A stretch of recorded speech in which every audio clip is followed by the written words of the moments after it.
Hola, sóc Jessica, joguinòloga de Baco Sant Cugat i avui jugarem a la Fallera Calavera. La Fallera Calavera és un dels meus jocs preferits. M'encanta perquè és un joc que té molta tradició, és un joc que té una miqueta d'estratègia, però és un joc en què gaudiràs molt de l'estoneta amb amics, amb família i facilita acabar amb la discussió de quins ingredients ha de portar una bona paella. La Fallera Calavera és un joc de cartes pensat per entre 2 i 5 jugadors a partir d'uns 10 anys. Quin és l'objectiu del joc? Doncs una fallera convertida en zombi que va morir durant una catastròfica mascletà ha tornat molt enfadada i hauràs de ser el primer jugador en aconseguir els 5 ingredients necessaris per fer-li una bona paella, ja que és l'única manera de calmar-la i salvar el món. El joc es composa de 102 cartes que poden ser cartes de tresor, que són de color taronja, i poden ser amb exclamació, que són ingredients, i són les cartes que hem de reunir per guanyar la partida.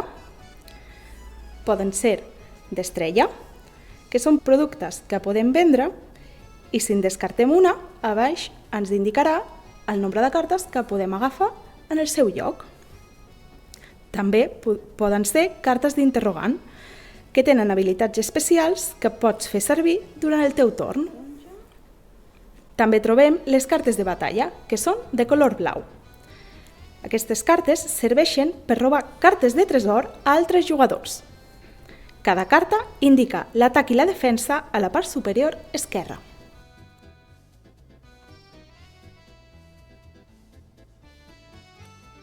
I per últim, les cartes especials, que són de color lila.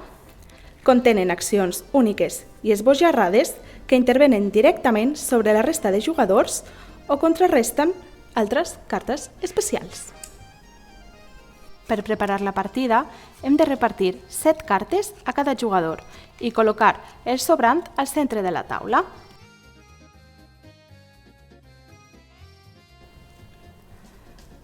Cada jugador agafarà les seves 7 cartes i les mirarà. Les cartes del tresor que tingui les haurà de posar en el mostrador, de manera que la resta de jugadors les puguen veure i la resta amagades a la seva mà. Comença la partida el jugador que tingui menys cartes de tresor sobre la taula, o en cas d'empat, l'últim jugador en prendre suc de taronja. Durant el teu torn podràs escollir entre una de 4 accions. La primera, pots descartar una carta de tresor, de les de color taronja, però les que tenen l'estrella. I podràs agafar tantes cartes de la pila central com t'indiqui la carta, en aquest cas, 2. La posem al cementeri i agafem 2 cartes. La segona acció que pots realitzar durant el teu torn és agafar una de les cartes de color lila que tingues a la teva mà i realitzar la seva acció especial. En aquest cas, roba 10 cartes de la baralla, triant una i retorna la resta. Mescla bé la baralla.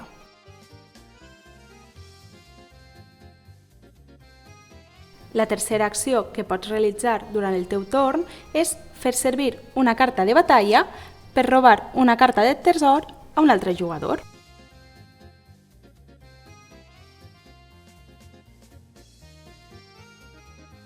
Quan ataquem un altre jugador, hem de dir per quin tresor volem lluitar. I l'altre jugador ha d'escollir si vol, o més bé, si pot defendre's. Llavors, es compara l'atac del jugador que ha atacat i la defensa del jugador que es defèn i amb quina carta. En aquest cas, el jugador atacant té un atac de 4 i el defensor té una defensa de 1. Guanya el jugador que tingui un atac més alt o una defensa més alta. En cas d'empat, sempre guanya el defensor. En aquest cas, el jugador s'emporta la carta de tresor. La quarta i última acció que pots realitzar durant el teu torn es coneix com demanar almoina. Agafar una carta de la pila central i posar-la a la seva mà. La partida continua fins que algun jugador aconsegueix reunir 5 cartes de tresor davant seu. Serà llavors quan guanyarà la partida i donarà per tancat l'històric debat sobre quins ingredients porta una bona paella.